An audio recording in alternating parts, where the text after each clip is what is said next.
নমস্কার বন্ধুরা, nature and geography চ্যানেলে আমি আপনাদের সকলকে স্বাগত জানাচ্ছি। আজকের টপিক নিয়ে আলোচনা করব। আজকে আমরা জানব সৌরজগৎ কাকে বলে।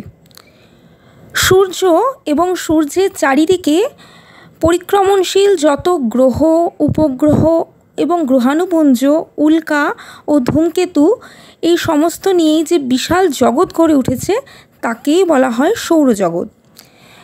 এখন প্রশ্ন, সৌরজগতের কেন্দ্রে কে থাকে? সৌরজগতের কেন্দ্রে থাকে সূর্য। এই কারণেই সূর্য ও তার চারিদিকে পরিক্রমণরত জ্যোতিষ্কগুলোকে বলা হয় সৌর পরিবার। এবার পরবর্তীতে আরও একটি প্রশ্ন এই সৌরজগৎ সম্পর্কে আসতে পারে, সেটা হলো সৌরজগতের উৎপত্তি কিভাবে হয়েছিল। তো সে প্রসঙ্গে বলে রাখি, সৌরজগতের উৎপত্তি হয়েছিল আজ থেকে প্রায় 500 কোটি বছর আগে, এবং সৌরজগতের উৎপত্তি সম্পর্কে কিন্তু বিজ্ঞানীদের মধ্যেও যথেষ্ট মতপার্থক্য দেখা যায়। তো সৌরজগতের উৎপত্তি সম্পর্কে দুটি তত্ত্ব এবার আমি আলোচনা করব। এখন তোমাদের সঙ্গে আলোচনা করব সৌরজগতের উৎপত্তি সম্পর্কিত দুটি তত্ত্ব। প্রথম তত্ত্বটি হলো ফরাসি বিজ্ঞানী লাপ্লাসের মত, এবং দ্বিতীয়টি হলো ব্রিটিশ বিজ্ঞানী জেমস জিন্স ও হ্যারল্ড জেফ্রিজ এর মত অনুসারে। প্রথমত, ফরাসি বিজ্ঞানী লাপ্লাসের মত অনুযায়ী সুদূর অতীতকাল থেকেই বহু বছর আগে এই সমস্ত গ্রহ উপগ্রহ কিছুই ছিল না, শুধু ছিল এক বিশাল জ্বলন্ত গ্যাসীয় পিণ্ড যাকে বলা হতো নীহারিকা।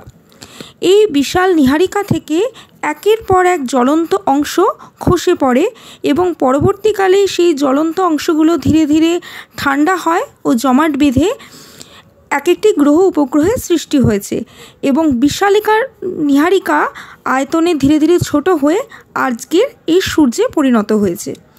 এটা তো গেল প্রথম মতবাদ।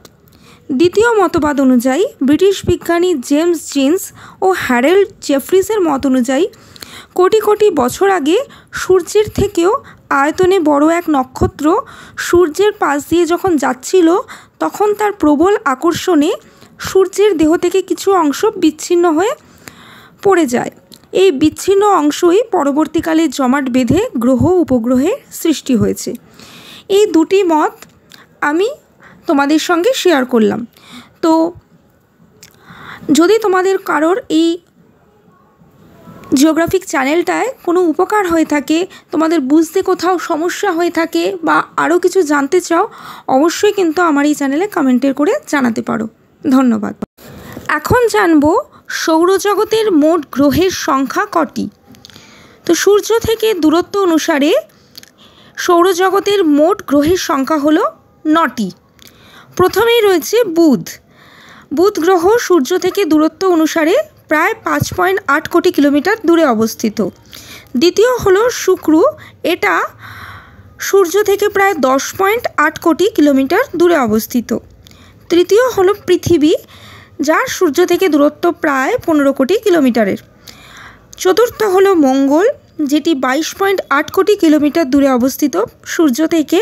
পঞ্চম হলো বৃহস্পতি, যেটি 77.9 কোটি কিলোমিটার দূরে অবস্থিত সূর্য থেকে। ষষ্ঠ হলো শনি, যে 143 কোটি কিলোমিটার দূরে অবস্থিত সূর্য থেকে।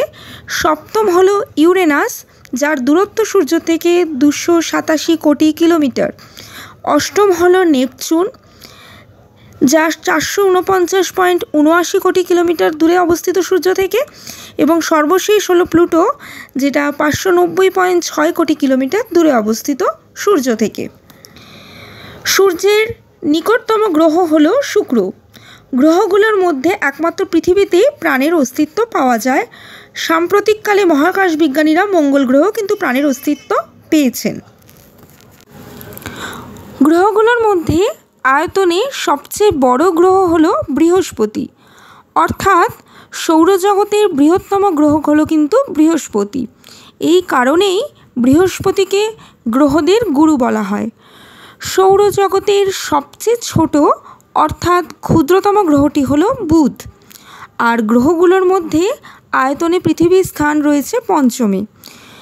বুধ, শুক্র, মঙ্গল ও প্লুটো এই 4টি গ্রহ পৃথিবীর থেকে আয়তনে ছোট এবং বৃহস্পতি, শনি, ইউরেনাস ও নেপচুন এই 4টে আবার আয়তনে পৃথিবী অপেক্ষা অনেক বড়। আয়তনে বড় হওয়ার জন্য এই গ্রহগুলোকে রাক্ষসী গ্রহ বলে। বৃহত্তম গ্রহ বৃহস্পতি পৃথিবী অপেক্ষা কিন্তু প্রায় 1300 গুণ বড়। সৌরজগতে মোট উপগ্রহের সংখ্যা এবার বলবো। মোট উপগ্রহের সংখ্যা হলো 32টি। বুধ, শুক্র ও প্লুটো বাদে অন্যান্য সব গ্রহেরই উপগ্রহ রয়েছে। এই উপগ্রহগুলি নির্দিষ্ট গ্রহের চারদিকে একটি নির্দিষ্ট পথে এবং একটি নির্দিষ্ট সময়ে পরিক্রমণ করে। পৃথিবীর একমাত্র উপগ্রহ হলো চাঁদ। সৌরজগতের বৃহত্তম উপগ্রহটির নাম হলো টাইটান। এটি কিন্তু শনি গ্রহের চারিদিকে পাক খায়। আজকের এই আলোচিত বিষয়ে আমি এইটুকুনি কি আলোচনা করলাম।